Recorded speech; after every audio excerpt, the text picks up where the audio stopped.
You want to do the right mic check for her? The mic check for her? Hang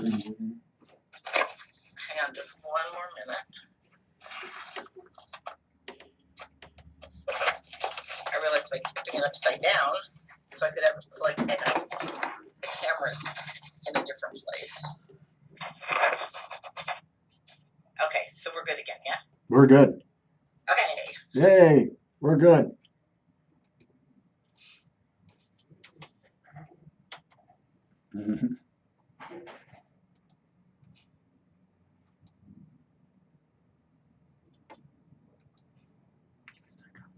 I can start talking. Hey, is it we're on now?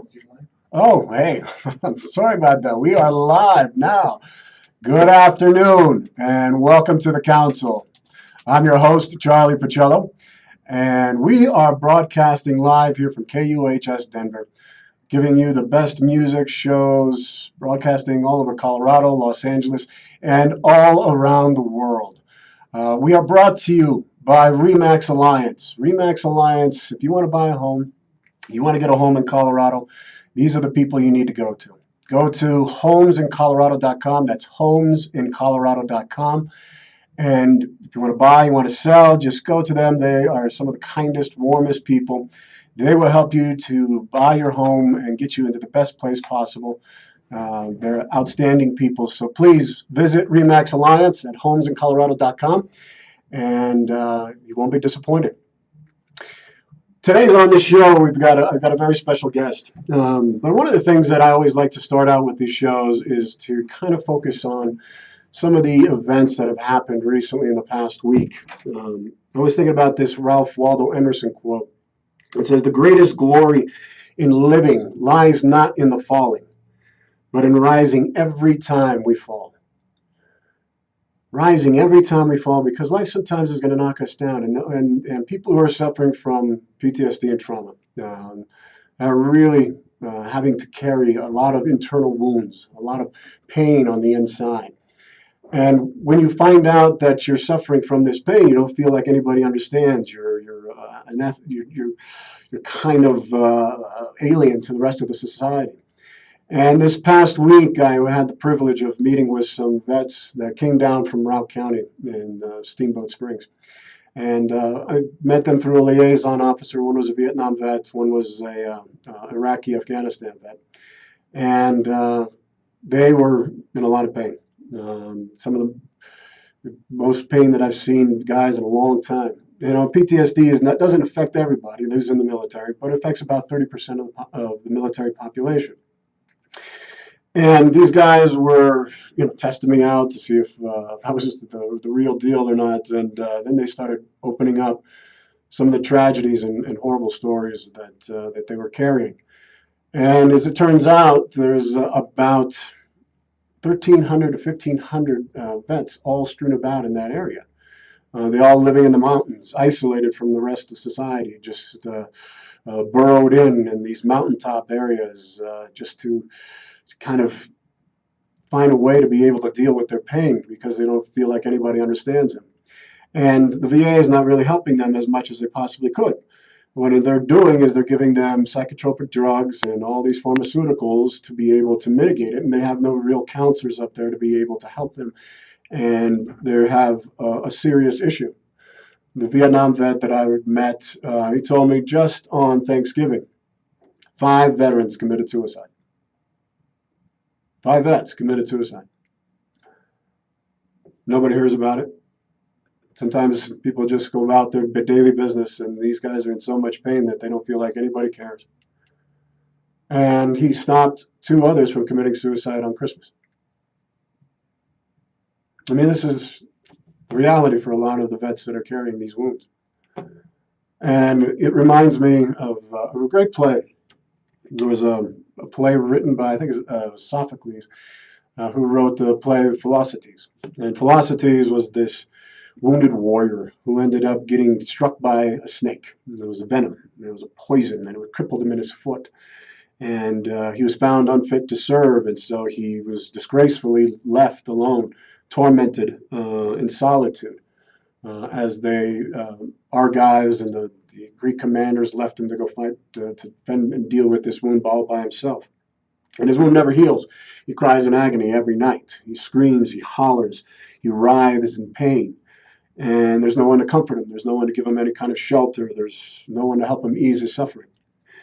And there's not a soul on this island to help him with this disease. And Philoctetes is betrayed by those who called him to war. He's left for the carry-on for the birds. And it is an example of a lot of the guys who carry this wound as they run to the hills and run to the mountains. This is how they handle it. They follow their duty. They believed, and they heard the call to duty from their country, and to follow in that nobility of honor and truth and nobility to serving these high ideals of freedom. And then they get wounded, and then they come back and they're changed. And nobody knows how to handle it. And so they end up giving them all these psychotropic drugs and pharmaceuticals, and all that does is drown the pain out more. And it actually increases the likelihood. Anytime you give SSRIs as a method to be able to mitigate the pain that people are going through, and just consider them to be, that it's a chemical fix, that you can fix them chemically, you're coming at it from a completely wrong perspective. We're not just there's more to us than just behaviors and the biochemistry of our bodies. There's a matter of the soul. There's a matter of that part in our hearts that governs our ability to navigate through this world, and to do it with a sense of conscience and knowing that what we're doing is right. And so these warrior spirits are shattered. Their souls are crying, foul. How can this happen to me? And then, all of these people that go to war, they put their life on the line. And when they come back, if we don't take the time to put the right people in their midst that can really help them, we are doing a disservice. We are betraying them. Now, I had no idea there were that many vets up there, and it broke my heart, and it really made me angry. And then I hear the president wants to do a military parade, and I'm just about infuriated by that. And so I want to say, Mr. President, help me to help these guys. These people here are in need. If you're going to spend $22 million on a parade, you give us the people that I know who can really do these people and help them. Give us a couple million. These people are suffering, and they need our help. And they're isolated, and they feel like nobody cares. It's just, it's a matter of priority. When you send these people, these men, these boys into battle, you have an obligation to bring them back. And we've got an obligation to do some kind of decompression, some kind of program that allows them to decompress from the battle, like a 6 or 8 week program that allows them to reconnect to their humanity again. To purge and release those wounds, to cleanse, to purify, to grieve, to tend, to be able to be surrounded by people who understand, to be able to hear their plight, to be able to share their stories in meaningful ways that allows them to process and integrate these wounds in a healthy way, so that they carry the wisdom of their suffering, and then they can share it with us, and we can hear what they go through, rather than leaving them up into the mountains and just all by themselves with no one to help. Just give them drugs to take care of it. It's an abomination. Like Philoctetes, this invisible wound goes with them wherever they go. It's not like you could just dissipate. These panic attacks, these flashbacks, these rage, these other symptoms that they've experienced from the carnage and the slaughter that they witnessed, they become a walking time bomb without having the proper treatment to be able to help them through. And when you take the soul out of the treatment, you take the conscience, you take the heart out. And without having the ability to connect with your heart and reconnect to the soul, any treatment's not going to work. You just can't just do behavioral treatments. It doesn't work with these guys. Maybe a few.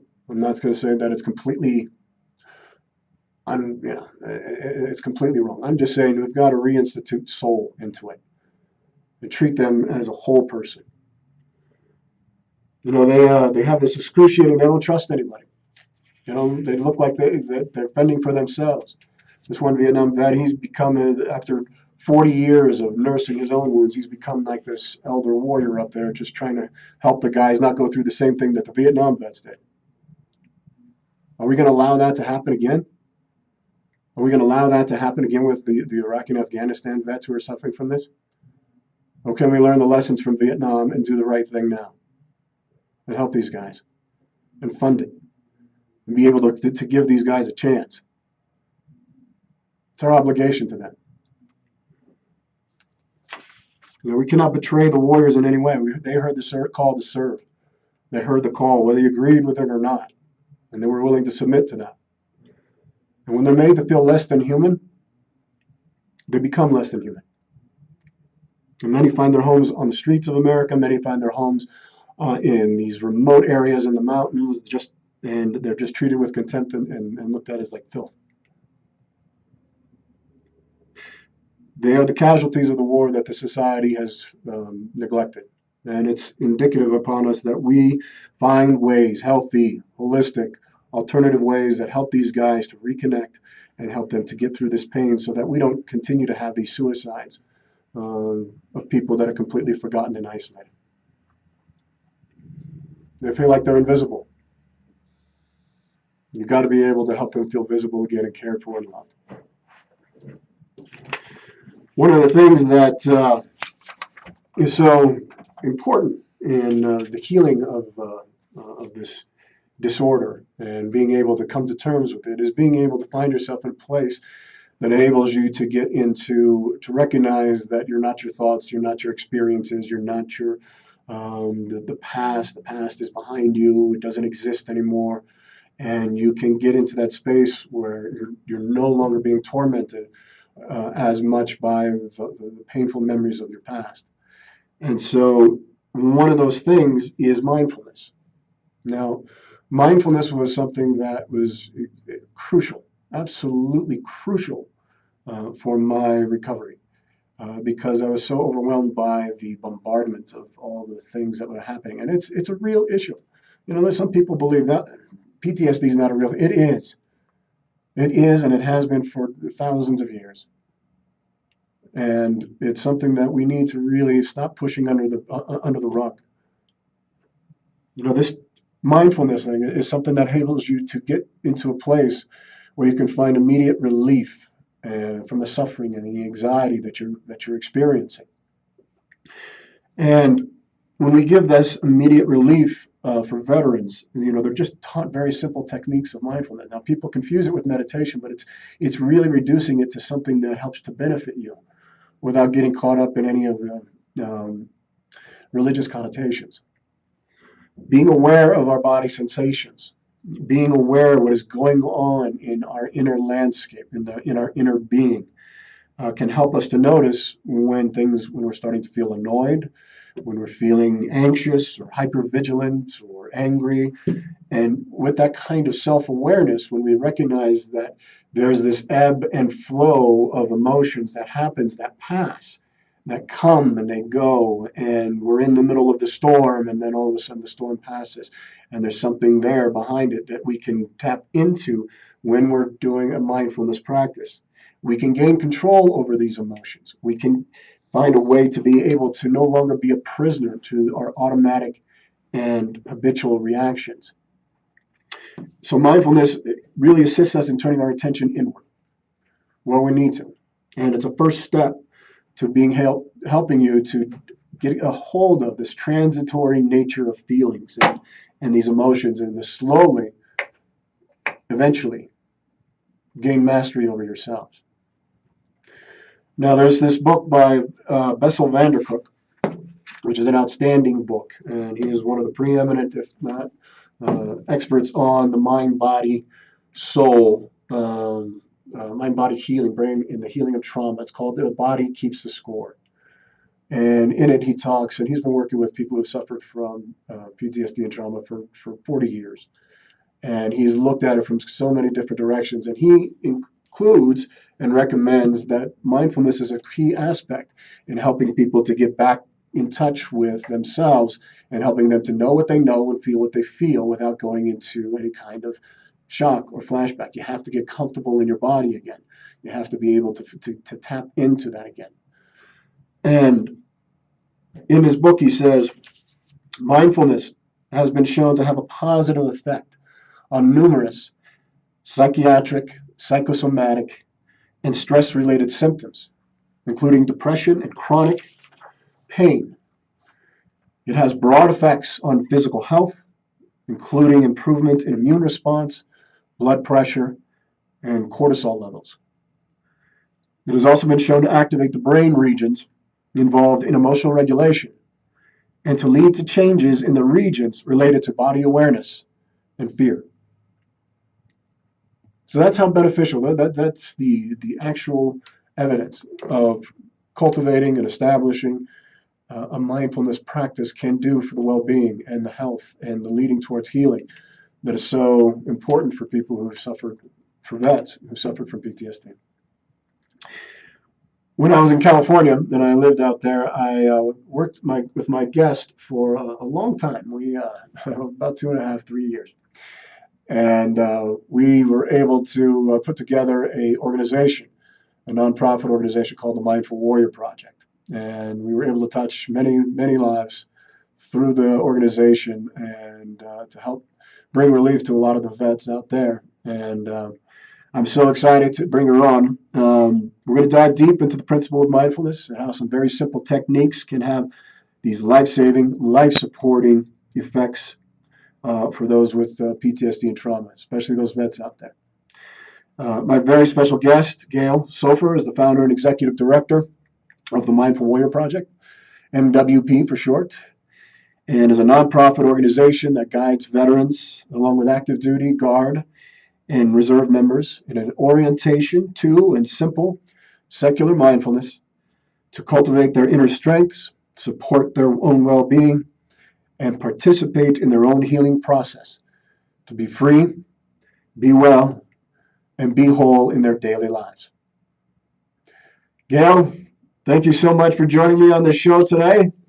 I would love if you could just briefly share a little bit about your background for the audience here, and really just grateful to have you on the show. My pleasure, Charlie. And I love talking about this. It's an absolute passion for me, as you well know.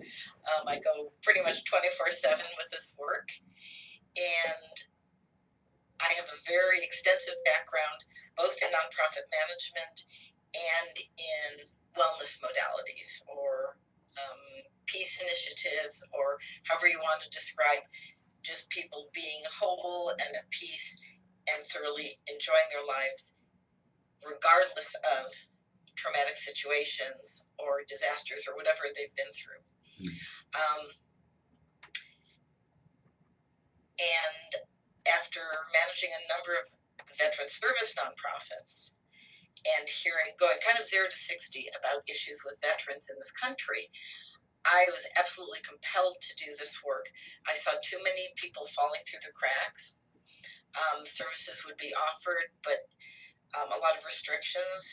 In some cases, you could not be served if you had anything other than an honorable discharge. In other cases, you had to be a combat veteran. In other cases, post 9/11.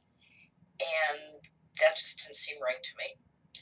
And I saw a lot of the services being provided were not really hitting the target. And most importantly, as you mentioned, they were dealing with symptoms and numbing symptoms, but never addressing the human being who was experiencing something really huge and inviting that person to participate in their own process of healing if that were necessary, but even without the stigma of you need to heal because there's something wrong with you, just offering.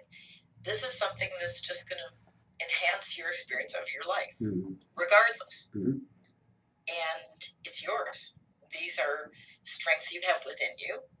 And together, let's explore. Let's explore what's in there besides the trauma. Let's explore what's in there besides tools that maybe you think applied only during your military service. Let's see what they look like in day-to-day life in the civilian world. And so to just start cultivating those, Mm-hmm. you know, yes, there's trauma, and what else? Yes, there's pain, and what else? So to bring an exploration process as like, let's poke around in here, inside of ourselves, you know, what's happening physically, mentally, emotionally, what's happening outside in my immediate environment, what's happening in interpersonal environments, and always being able to come back to, this is me, and this is a thought that's passing through my head, crazy or not so crazy, good idea or ooh, not such a good one. Mm-hmm. This is an emotion that's coming up. Mm-hmm. This is me, this is an emotion. This is me, this is a thought. Mm-hmm. This is me, this is a physical sensation. And none of them are forever. This is me, and this is hot, cold, rainy, stormy weather environment. This is me, and this is someone who's being a real jerk in my environment. Right. Bottom line, this is me, and how do I proceed with dignity and strength through all these things as they're always changing? Well, I think that's such an important thing, is to, reinforce the fact that it's about giving people back their dignity and their strength, giving them a sense that they can really powerfully reconnect to that aspect, that they're not broken, that they're not, even though those traumas are there, but they can start to learn how to be able to observe it from a standpoint, not getting caught up in those thoughts, not getting caught up in those memories, not getting caught up in those images, but recognizing that you can start to slowly separate yourself from that experience, and it's really just paying attention and observing what's going on, observing and paying attention. It's self-awareness, and that self-awareness helps you to recognize what's happening in your body, what's going on in your mind, what's going on in your feelings, why you're feeling anxious, what that knot is, why am I feeling this hypervigilance. And it just becomes clearer and clearer the more you practice it.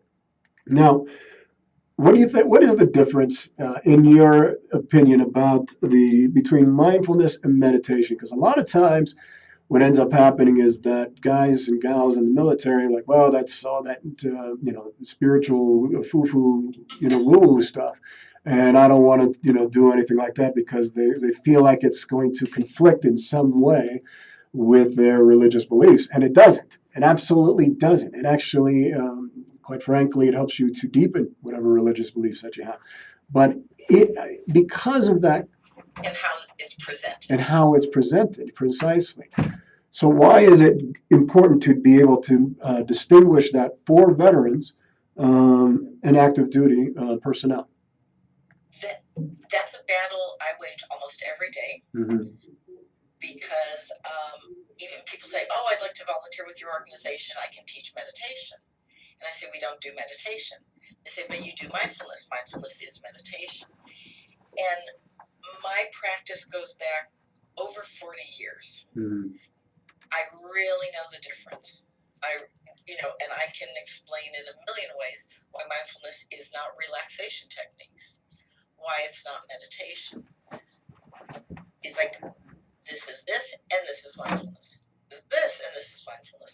Without putting any value judgment, not this is better or this is worse or anything, but just this is one thing and this is another. And I very specifically chose mindfulness to present because I saw how it addressed so many of the issues that weren't being addressed. When you bring in mindfulness as meditation or saying it's the same thing as yoga or a lot of other techniques, you're not honoring military culture.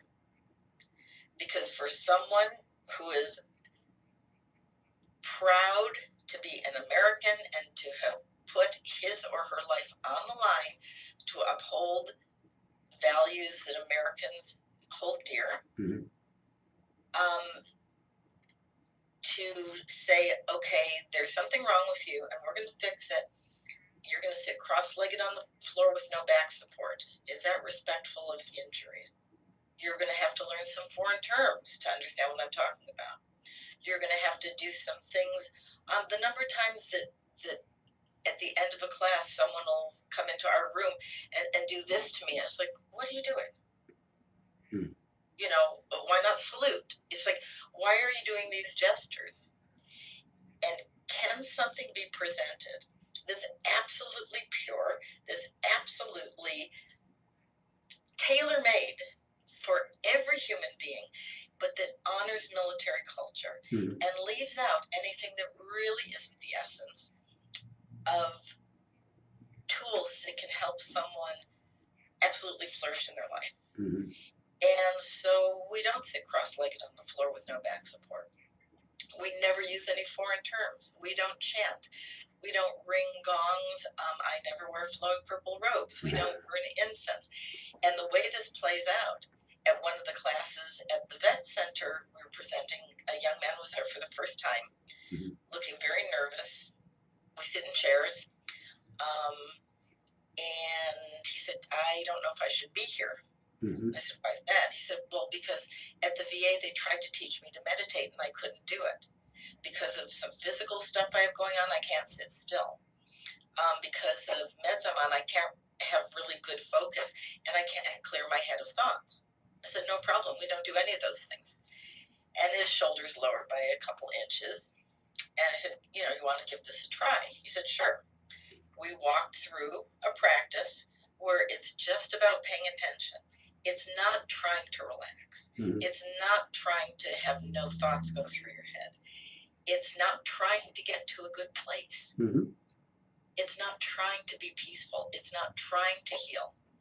It's simply being aware of what's going on with openness and curiosity. And here's the biggest one, not trying to fix or change anything. So also not defaulting. If you have trauma, how about not defaulting to a trauma response of fight, flight, or freeze? What if it's perfectly okay for you to just be with whatever is happening and acknowledge it? Maybe not be really thrilled about what you found. It's like, oh, wow, look at that. You know, my stomach is in a big knot. Okay, let's explore it. How big is the knot? You know, deep is the knot. But not being responsible for unknotting. Right. Just observing and noticing and not beating yourself up for whatever you find.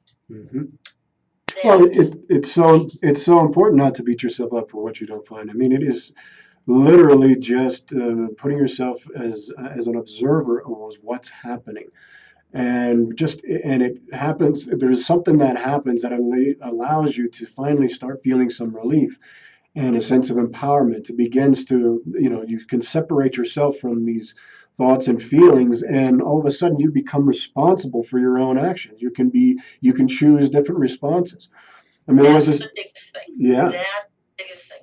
Because what I saw, and this is how you really honor military culture, to serve in the military, you give up choice. You turn your power over to your commanding officer.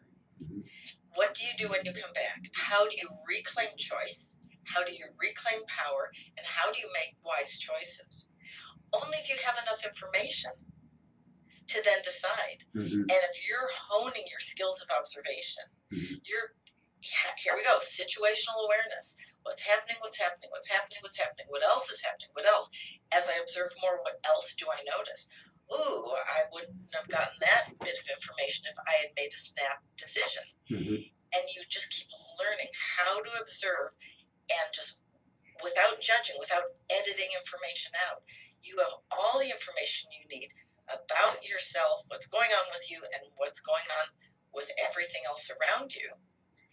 Then, with that information, you can make a wise, informed choice and proceed with dignity and strength in your life. Right. And that's what's that? So you don't have to be the victim. Right. That's right. That's so important. Your reactions or someone else's stupidity or endless face palming. Why did I do that again? Yeah.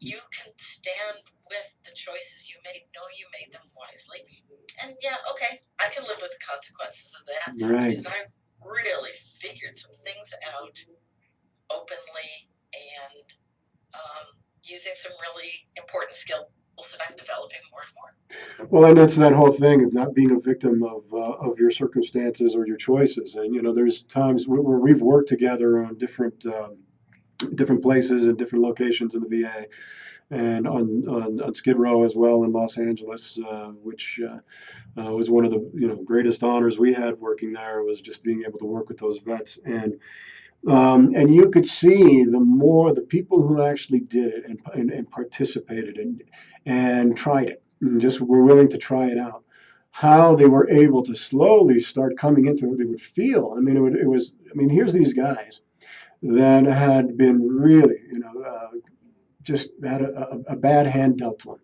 and were finding themselves in a really hard luck place.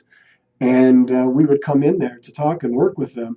And just in the few 5 minutes that we would engage in that, you could see and here they are in a very tense environment, and how they would relax and they would just calm down and they would come into a place and they would feel like, wow, I mean, I'm okay. And then they would carry that out with them into the rest of into their culture and their society. And instead of when somebody would come at them with some kind of aggression, they would turn away and they would walk away from it. I mean, there was one of those situations where a guy, and I think this is one of the guys that you worked with, where he pulled back from hitting the guy, where he was normally somebody was coming at him like that, his response would be to hit him back.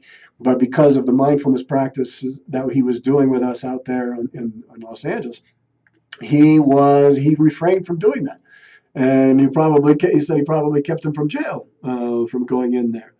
And so these are just one of numerous success stories that we've had, just by doing this in a very short amount of time with the people who've trusted us that what we were doing was going to help them. Now, how does mindfulness work, Gail? What is it about it that allows people to get into this? I mean, what is the efficacy and power of it? How does that happen for somebody? I mean, it happens on a lot of levels. Yeah. I mean, I think it was incredible with technology these days. There's a study where you can actually see an MRI. Mm-hmm. A study was done of people responding to certain stimulus, and you see what areas of the brain light up. From where are they responding? Mm-hmm. And it's pretty much from, especially after military training, muscle memory, instantaneous response, flight, fight, freeze, amygdala is kicking in, very basic, primitive, programmed responses. Mm-hmm. Again, not necessarily someone's choice, but this is the military training. Combat or no combat, yeah. You've been through boot camp, your brain has been programmed to respond in a certain way. I can't remember how many sessions it was, A Course in Mindfulness, mm-hmm. as people are choosing how to respond as they're honing their skills of paying attention. Not trying to calm down, not trying to be peaceful, not trying to fix or change anything, simply by paying attention. And I noticed this at a certain point because I know a number of languages. Here we are, good old Americans, we pay attention. Mm-hmm. See the value of it. Attention is a very priceless commodity. Right. To pay attention, invest in observing, noticing. That same stimulus was presented to those same people after the mindfulness training. The MRI showed different areas of the brain lighting up. Mm-hmm. They were using their prefrontal cortex, higher developed, more evolved areas of the brain responsible for choice and reasoning. So instead of just an animal response, gotta survive, fight, flight, freeze. Yeah. What can I do with this? What's the best response? And so even scientifically, you can see it changes the way the brain works, or it changes the way we use our brain. The same way we have these resources. How do we use them? It's going to be the same stimulus, like the guy who said, Gail, because of you, this time I'm not in jail. After endless anger management classes, he still ended up in jail because his response was the same. And this time, saying, I noticed I was clenching my fist.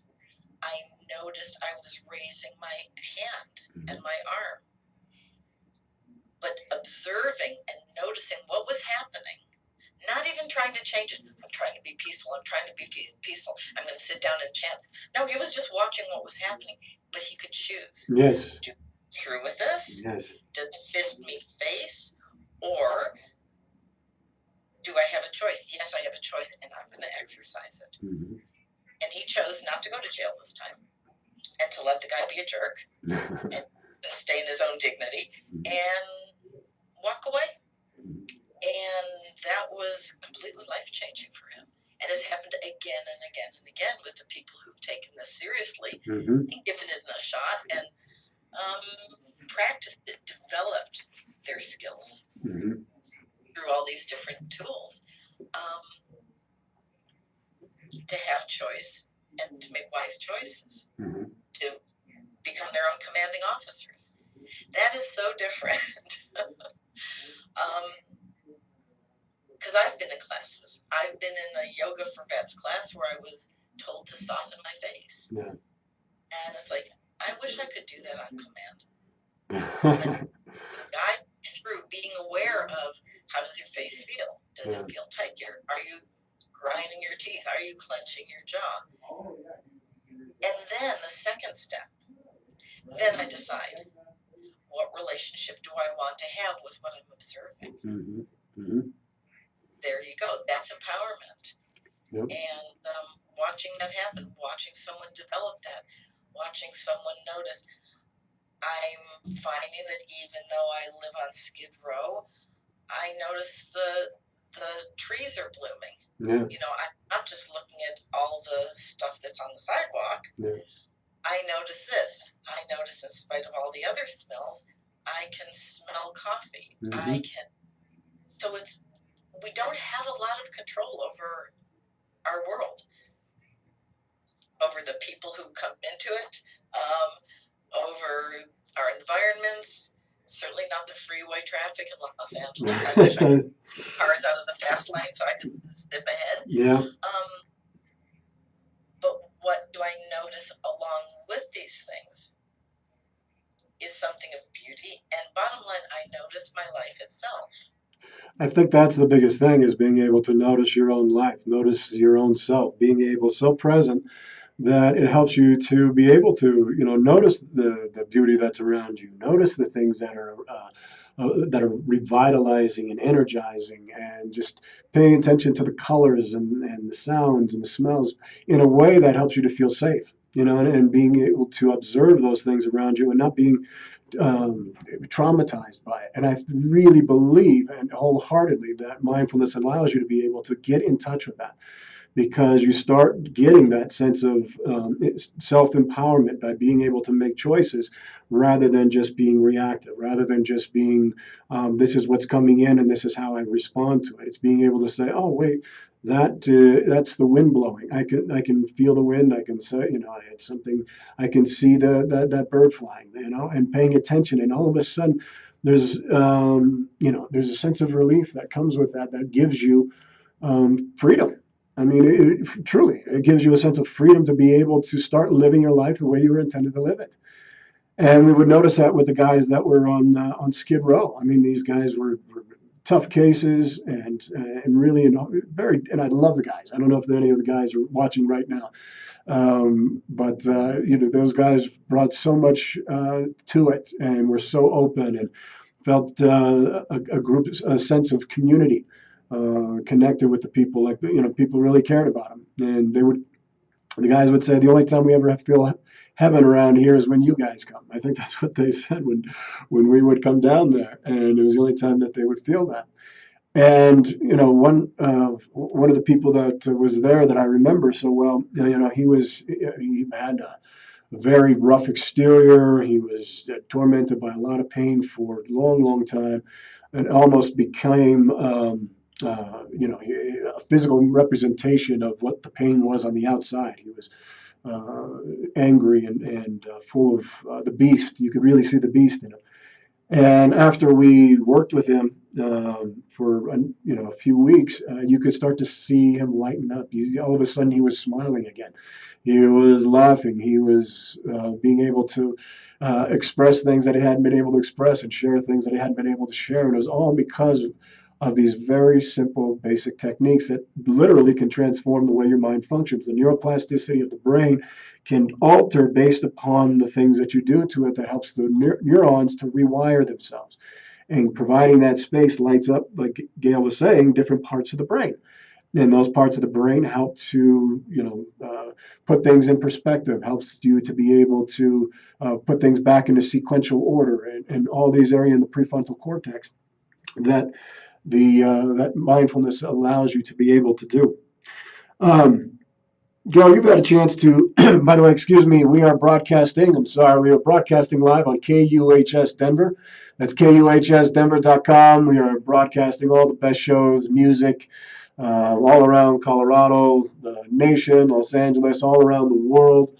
We've gotten people from Santiago, Chile, the Ukraine, Canada, Taiwan, Islamabad, Pakistan, United States, Houston. Thank you so much. Thank you. Thank you for tuning in to this very important, very meaningful show to help give you an understanding of the power and efficacy of a simple practice like mindfulness, how it can really help you to alleviate the symptoms and dive deeper into what's really causing the wounds. But you've worked with some, excuse me, Gail, some combat PTSD veterans out there. Can you share just with the audience a little bit about their experience with mindfulness and how it's impacted them positively in their lives? Yeah. Well, I was thinking when you were talking about some of the guys that we worked with on Skid Row, since you moved out of the area, a number of these guys have moved from the transitional housing facility into their own apartments locally, some of them, and others to other parts of the country with so much pride. Because, and I keep thinking about the veterans that you heard about isolating in the mountains there. In a way, you can be isolating on Skid Row in a transitional housing facility as well, because you're separate from the rest of the community and from civilians. You're in a very specific environment, and it's very different out there. And what started happening was, especially because we do this work in groups, we would talk about a practice and what it might address, and okay, give it a try, walk through it, and then debrief it. And so many of the people would come out with, yeah, but this is going on in me, and then kind of look around, almost expecting, oh, but you're going to think I'm a monster, your eyebrows are going to go up into your hairline. It's like, oh my God, you're like that, or you feel that, or you did that. And all the heads would nod. It's like, yep, been there, done that, we get it.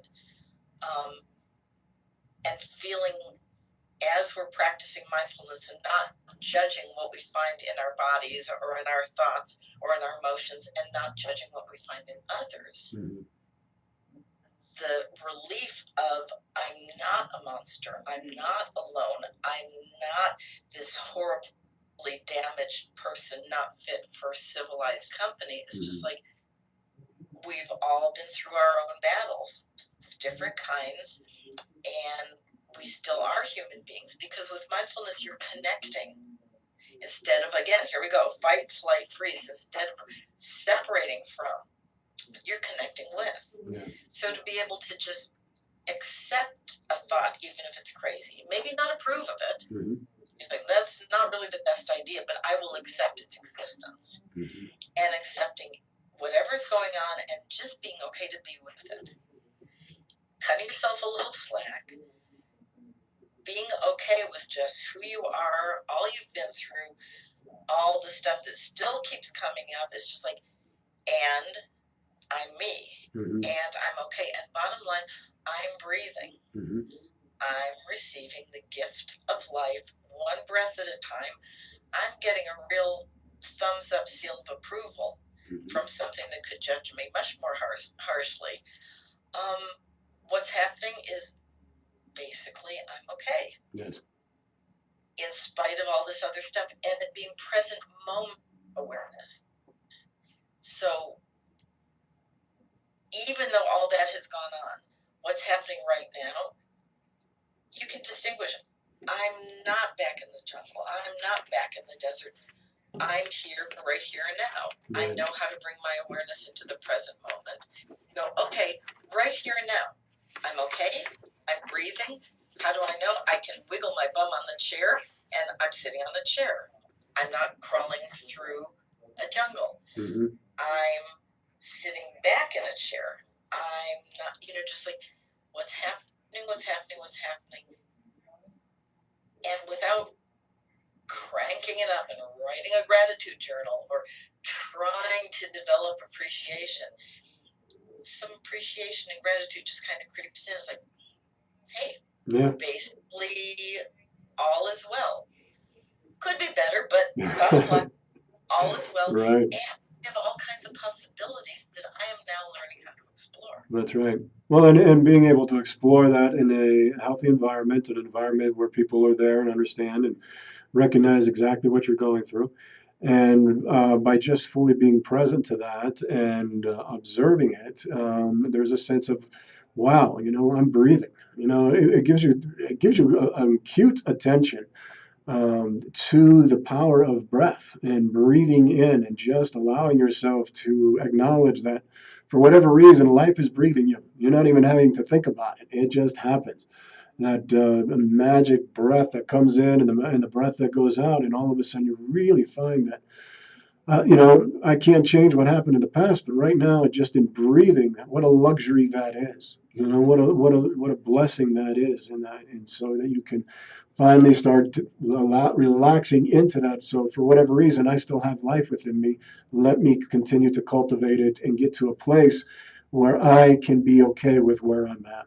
And that's where I think it begins, is just learning to be okay with where you're at, not trying to force anything, not trying to change anything, not trying to be somebody that you're not saying, just a total full acceptance of where you are right now without judgment, without judging yourself. I've got a problem, I've got this issue, and this issue is plaguing my mind, it's tormenting.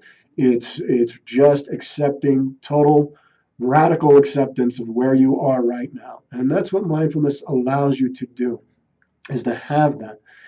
And the transformations that we have seen with people is night and day.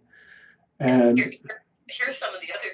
So here are people who are about to transition out of the temporary housing facility. Mm-hmm. And you'll remember one guy, I'm not going to out anyone, said, I'm moving back to the Midwest because I've reconciled with my family, Mm-hmm. because I've learned how to be okay with myself for all of who I am, and I can then be okay with them not worrying that they're going to judge me or condemn me.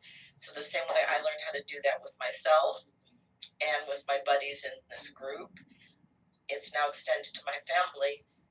Thank you so much. I'm moving back to the Midwest. Yeah. And so I'm realizing, I can move out on my own and not worry about, isolating and starting to drink and use again, because I know I can be okay with myself. Mm-hmm. I can treat myself with respect and other people. And if someone's being a jerk, I can just walk away from them. And being able to go to the VA and put up with a lot of nonsense and red tape and get the treatment that you're going there for without punching a receptionist out or storming out and screaming because of frustrating procedures. It's like, okay, I'm going to be here all day. Yeah. I could get frustrated and have a frustrating day, or I can just let them be who they are, do what they do, and I'm not going to let them deprive me of the treatment I need. I can make it through this. Yeah. I can make it through stupidity. I can make it through frustration.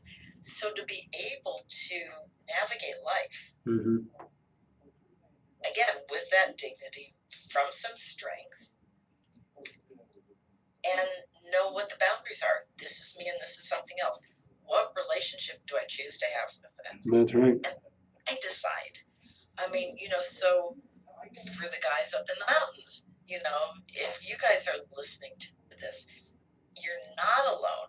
No. There are so many thousands and thousands of veterans or people who have experienced different kinds of trauma who feel I'm not fit for human company because I've become such a monster or because I can't deal with any more pain. Yeah. There are tools that you can use to just come back into your own power and move through anything that comes at you from the inside or the outside, because in the present moment, you're alive and you have amazing resources. Well, and I think too, one of the important resources that we were very successful at in doing was combining mindfulness with the historical and literary aspect of the wound. We did a book club there when we was an inaugural book club where we went to the vets that were living there, and we were going to go through the Iliad and the Odyssey and other books that talked about the wound. And you should have seen these guys light up. They got it. They understood it.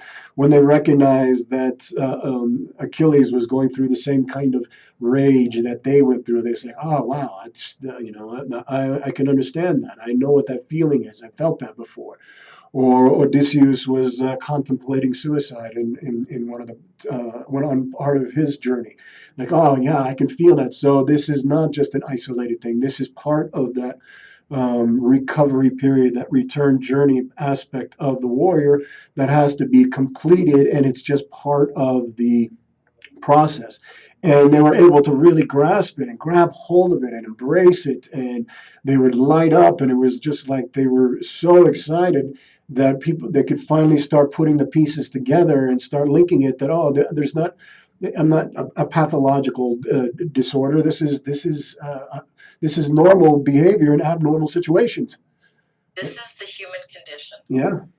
Because still today in school, kids read, I don't know so much the Iliad, but definitely the Odyssey. I mean, look at the thousands and thousands of years that story has lasted through time and culture. We read it in English. It's translated into every language. It's the story of the warrior. And when you hear, these guys would turn to each other and say, "That's the words that came out of my mouth to my buddy." You know, Charlie and I did a dramatic reading of it. Instead of having everyone read all the way through the Iliad, all the way through the Odyssey, we took turns reading excerpts from it. And to have the men weeping, it's like, that's what I said. That's what I felt. Yeah. And to realize, I mean, one guy completely lost it. And he said, "I never thought of myself as a Greek hero." Yeah. I was like, well, good thing, because you are. Because when people think of Odysseus, they don't think in modern day terms. He was homeless and wandered around for 10 years before he made it home from the war. Yeah. He was a homeless veteran, people. Yeah. You know? He had substance abuse issues. He did the whole sex, drugs, and rock and roll to the hilt. Yes. And he made it home alone. He lost all of his guys on the way back. He was not successful in bringing his troops home. Yeah. And yet everyone reads about him, and he's a Greek hero. Mm-hmm. Isn't it interesting when you look at things from a slightly different perspective and realize I'm experiencing the experience of the warrior that's been across time and culture. Some cultures have been better at receiving the troops back home. They've understood how to share the stories, how to share the burdens, how to take ownership, shared ownership. We sent you, you did the dirty work. We've got to own it and really have some integration when the warriors come home. The Greeks were a little better at it. Just a little bit. Just a little bit. It's the same thing. It's the same thing. And it's like, okay, if society isn't doing it as a whole, maybe that's why I have to be doing this. You know, some nonprofits can get on and it's like, let's look at this in a different way. Let's learn some tools that really bring the reality of the situation into focus. And, you know, you're part of the human experience. and, welcome to the rest of humanity. That's right. Yeah, and it's just part and parcel of the human experience. And I think a nation's is only as healthy as the health of their warriors, the health of their soldiers, their veterans. And so, when we're not giving them the due respect and dignity that they deserve, and returning them their honor in a way that helps them to carry those experiences with them in a healthy way, we're not doing them justice. We're not serving them. We've abandoned them. But we don't have to. That's the good thing. We don't have to. We have things that we can do. People who are there, who are willing and ready to sacrifice.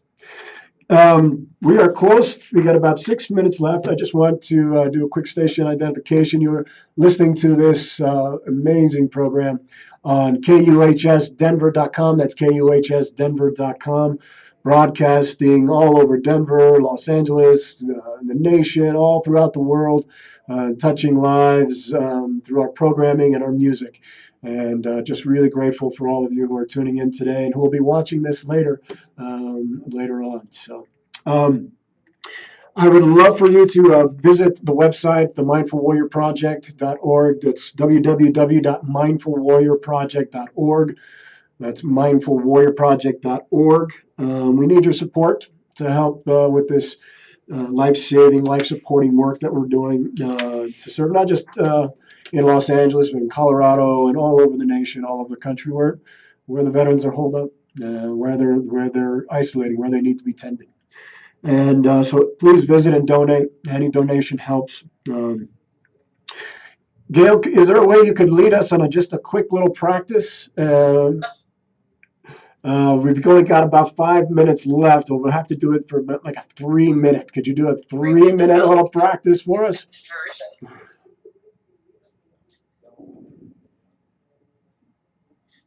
Let's do this one because it also highlights the difference between meditation and mindfulness. Okay.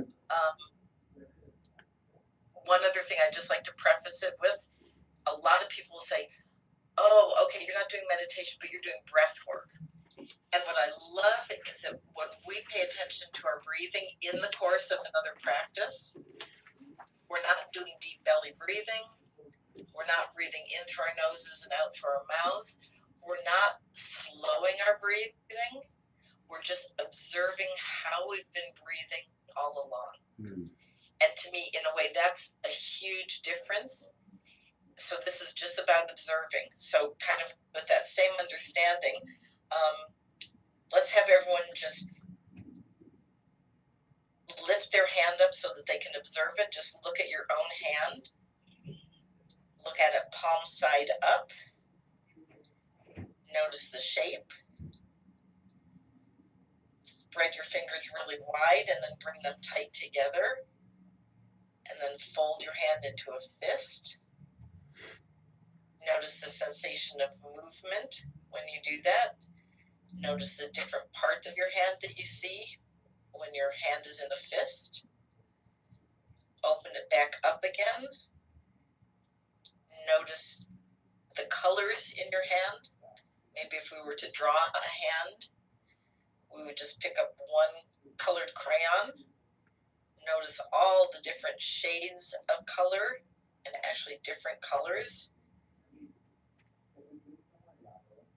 Wiggle your fingers to observe movement. Notice how much mobility you have. The sensation of fingers moving through air. Notice the temperature. See if you find any aches or pains as you're moving your fingers. Bring each finger into contact with your thumb one by one. And if there's any stiffness or achiness, how easy it is to make that kind of contact. Bring the thumb in close to the other fingers and then spread it out far away. Notice the little flap of skin that accommodates that kind of movement. Flip your hand over and observe it from the back side. Noticing now the knuckles, the fingernails. With your fingers, see if you notice through the skin, the movement. you see veins, the different colors, if you notice spots, scars, insect bites, whatever you find on your hand.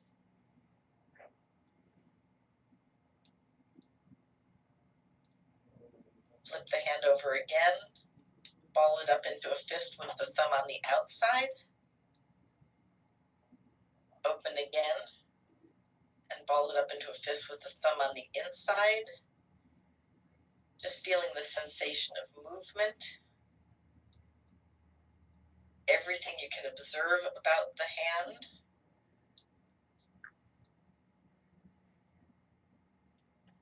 Taking the other hand and tracing around the outside, up and down each finger to the next finger. Feeling the texture of the skin when you make contact with nails.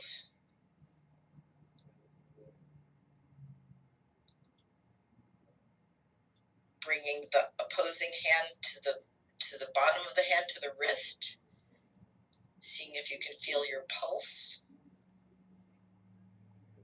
Just thoroughly observing every aspect of this thing that's always been on the end of our arm all our lives. The mobility it has, all the different configurations. You can make little duck shadows on the wall with it. You can snap your fingers. You can clap with the opposing hand. And then notice how much observation, how much attention can be brought to bear on something that we completely take for granted, rarely even notice because the response of our hand is so instantaneous to whatever we ask it to do. And maybe just let a little bit of appreciation come into play, imagining if this hand weren't working, how we would have to compensate for something we take for granted. Gail, that's so brilliant. That's so brilliant. It's just so simple. It's so effective. I mean, it just really it's about feeling the sensations, the self-awareness in your body, in something so simple like that, and gives you full presence. I mean, you can't believe that something so simple could be so absolutely effective. Gail, thank you so much for joining me today. We are just about out of time, and I just couldn't thank you more for being here with us and sharing the wisdom of mindfulness for a world audience. One of the things that I want to leave you with today is that the key to creating the mental space before responding is mindfulness. Mindfulness is a way of being present, paying attention to and accepting what is happening in our lives. It helps us to be aware of and step away from our automatic and habitual reactions to our everyday experiences. That's how powerful this is. Well, Gail, thank you again. Everyone, thank you so much for tuning into the council today. It is such an honor to be here and to be broadcasting here at KUHS Denver. We will be back in, I think, a couple weeks for another show. Tune in, and again, everyone, may you be well. May you be free of pain and suffering. May you be whole. God bless. Council is adjourned. See you next time.